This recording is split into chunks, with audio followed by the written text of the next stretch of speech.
I know how hard that is to do. The way he slipped it in and got mount on a world champion. Yeah. Full guillotine mount on a world champion. And the guy got out. I mean, he's gurgling. It's as deep as it gets. And when you realize how good Brian Ortega is and what he's in right now, he's in a mount, but he's also got his legs crossed underneath, which is like the most ruthless mount. Because a regular mount, you're on top of a guy and the guy can kind of buck. But Ortega's got his legs crossed. So that kind of guillotine with a guy like that is death. It's death. And that crazy motherfucker from Australia got out, where 99.99% of the people who have ever lived would have tapped out. Yeah. That fucking savage. It's like, not today, bitch. I'd rather die. Volkanovski, clinch, lot of knees. He's gonna eat a lot of knees. He's gonna take his all energy, take him down, and he's gonna choke him out. This is what I think. This is the way how I see how his fight gonna go. Of course, Volkanovski can box. He have amazing experience, how many times he defend his title, everything, but brother, this is like Thai clinch gonna kill him. Because even if you know this, let him prepare this. How many months? 5 months, 6 months? Yeah. This guy doing this 20 years. You don't reach the status of a pound-for-pound great without having something truly special. In a game where even the slightest mistakes can have life-altering ramifications, you can't just be great at what you do. It's not enough to just have a set of elite skills or a bulletproof mentality. No, there are many different factors at play when it comes to reaching the pinnacle of your craft. Sometimes it's luck. Often it can be a matter of timing.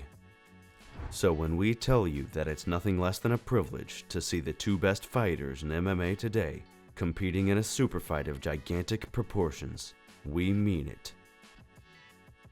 In the wake of the most high-profile title-winning performance of 2022, the pound-for-pound #1, Alexander Volkanovski, was challenged to this prestigious battle by the newly crowned lightweight king, Islam Makhachev. With his coach and mentor Khabib beside him, the pound-for-pound 2 challenged the only man standing between him and the top spot to step up in weight and put that mantle to the test. Volkanovski, being the competitor he is, obliged him. And before the dust surrounding UFC 280 had even settled, fans were already looking ahead to see these two clash at UFC 284. Perth, Australia's RAC Arena, was the venue chosen, a move that will see Volkanovski hold a well-deserved home advantage. And Australia was the host of the first face-to-face interaction between these two since the bout's official announcement. Though these men have more to brag about than any other member of the pound-for-pound top 15, when their meeting took place, the mood was actually quite respectful. Islam and Alexander kept things cordial, asking one another how their training was going while posing for a couple of promotional pictures in front of a mural of the reigning featherweight king. The height difference is the first thing people will notice. The Volkanovski fans will no doubt be quick to point out just how much taller Max Holloway was than the featherweight champion when they engaged in their memorable trilogy. But Makhachev's natural 155-pound frame certainly places him among the more physically intimidating lightweights in the game. Sure, he's not the muscle shark that Michael Chandler is, nor does he have the long limbs of someone like Dan Hooker. But you could not create a more perfect lightweight frame for a fighter who does what Makhachev does. And in the eyes of Islam's longtime gym mate and friend Daniel Cormier, the size that this newly crowned champion brings to the table makes his path to victory clear. How big of an upset would this be if Volkanovski gets it done in Perth, Australia? Love Volk. All the respect in the world for him. I don't think he wins the fight. I think Makhachev is going to be a little too big for him, and he's going to wrestle him and hold him down. I think that's the problem. DC is a man who knows all too well how dangerous it can be to fight in two different weight classes, having done so himself. Sure, he himself was able to carve out some frankly ridiculous success at light heavyweight and heavyweight, but to him, Volkanovski's frame and weight disadvantage will just be too vast to navigate. But Alexander has his supporters. those who know what he can do well enough to make this far, far less than a foregone conclusion. And as it turns out, his good friend and former pound-for-pound top 3 member Israel Adesanya makes a very interesting point about Volk's body type and how his past may well give some insight into his future at 155 pounds. Okay, so Volk used to be a fat guy. Yeah. Like big boy, brawly, played rugby. And thing is, when you walk around with that kind of body mass for years, you develop a different kind of muscle Old man shit. density. Exactly. Yeah. But even with Volk, I've tried to hold him down. I'm not the greatest wrestler. But even with my frame and my leverage, it's hard to hold him down. He finds a... As he himself said, Volkanovski is not a normal featherweight. He might look similar enough to the rest of the fighters occupying spots in the top 15 and beyond. But the last stylebender has seen enough of his city kickboxing stablemate to understand that he has the tools at his disposal to compete in a higher weight class. A 4-1 record at welterweight and a 6-0 run as a lightweight seem to support Izzy's theory about Volkanovski. But Cormier and Adesanya count themselves among Islam and Volk's inner circle, so naturally their views are going to be skewed one way or the other. The number 4 ranked lightweight in the world, Beneil Dariush, is a man who will have his sights fixed firmly on the UFC 284 main event winner. And in his eyes, though he sees Volkanovski as a threat, the sheer size of Islam is his biggest worry when it comes to picking against him. It's hard not to lean towards Makhachev. He's bigger. He's got the range. He's got grappling. He has very good grappling fundamentals, and I haven't really seen enough of Volk's grappling, to be honest with you. I haven't really watched enough of it, so it's hard to say, man.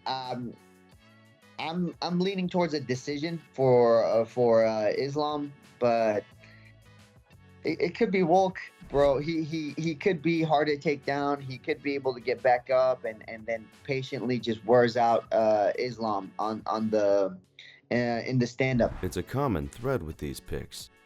Volkanovski may not have the size on his side, and in many ways, the idea of him being physically dominant in this fight has already been all but dismissed by the masses.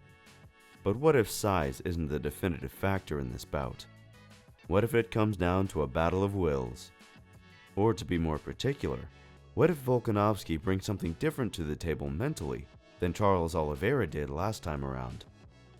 It's hard not to love the great Charles Do Bronx Oliveira, but to say that he fought nervously in the face of Makhachev's takedown threat would be an understatement. Because as far as Marlon Chito Vera is concerned, Volk's confidence in every facet of his skill set will no doubt be greater than Oliveira's is.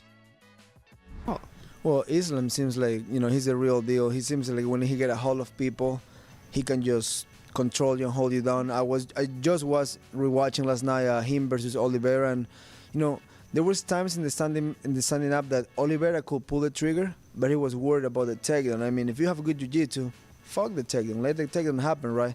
So, but Oliveira just showed a little bit like he didn't want to put too much energy and being reckless in the stand-up like he's been before, and I feel that's why Islam was able to take over. I feel Volkanovski is coming with a different confidence. He's short, he's stocky, so might be hard to take him down, but Islam and Khabib has been proven that once they get a hold of you, it's over. So, I mean, we'll see if Volkanovski did his homework and he's able to stop that and put in a good striking fight. It's clear that Islam Makhachev is the betting favorite. His track record at 155 is pretty outstanding, and after waiting in the wings during the immense title reign of the great Khabib Nurmagomedov, his long-awaited ascent has been more than worth the hype he has received. But just how heavily favored should he be? Well, if we check back in with Daniel Cormier, you might be interested to hear just how confident he is in his training partner. Volkanovski has a chance now to go to another weight class and become the champion. Fortunately, the guy in front of him is the number 2 pound-for-pound fighter in the world, and many believe is number 1. I believe, again, biggest upset in mixed martial arts history if Alexander Volkanovski gets it done. It wouldn't surprise the great, though. The guy thinks he's going to win. Sound like a bit of an oversell? Well, on one hand, DC knows the extent of Makhachev's talents greater than anyone featured on this video, not named Khabib, making his opinion one worth listening to. But of course, the idea that the pound-for-pound king beating the pound-for-pound number 2 is an ungodly upset is a tough sell. The true answer is that Alexander Volkanovski has most certainly earned the respect of the masses, and his victory over Max Holloway, and in particular his most recent one, have gone a long way in proving his status as one of the all-time greats. But he is not favored to win this fight. Islam Makhachev, even to those who are on the fence, has the ability to prove himself to be too far a reach for the featherweight king. A fighter too technical, too physical, and too intelligent to lose right now. Volkanovski himself doesn't quite see it like that. In his own mind, that confidence that Marlon Chito Vera spoke about is his key to victory, the thing that will separate the two. The pound-for-pound king does not tiptoe his way into a fight, and for Volk, showing his confidence early will eventually lead him to victory by way of a stoppage. Man, I think it's going to be more of a stand-up battle. I think it's going to be more of a stand-up battle. Obviously, he's going to shoot earlier with my movement and that. I think he's going to be on cover. He's going to probably work striking and things. I'm not saying his striking's bad, but he's going to be that little bit uncomfortable with my movement and things like that, and things coming off weird angles than he's used to, and the timing of that I have and all that type of stuff. It's going to make him that little bit more uncomfortable and want to, all right, I'm going to go where I'm comfortable. Right? Yeah. I don't care how strong you are. I don't care how strong you are. I don't care how fit you are. You're going to slow down. You are going to get weaker. If you even grab a hold of me, or even if you do get me down, I'm going to get up. It's going to be on the feet. I think he's going to understand that. First round, he'll push for it. I feel like I'm going to catch him, man, because I know I want to capitalize on the feet. I will have a safe net, but I need to capitalize on the feet. I can't sit there and just take my time and be real patient and be so worried on the feet, because I don't want to let rounds get taken away from me. I need to capitalize, and that's why I feel like I get a finish. So I've never really had to capitalize on the feet as much as I want to now. So I feel like I'm getting the finish, believe me. The early signs of respect shown between Islam and his first opponent as champion will likely carry through to fight night. Both men are not known for antagonizing their adversaries, but even with that being the case, Makhachev appears to have no problem telling Volkanovski that he's just too short in stature to be a credible threat to the lightweight crown. There is a certain amount of clear respect for Volk's skills, especially for his striking, but when asked about the challenges that the featherweight king might present, Islam's answer was just about as confident as ever.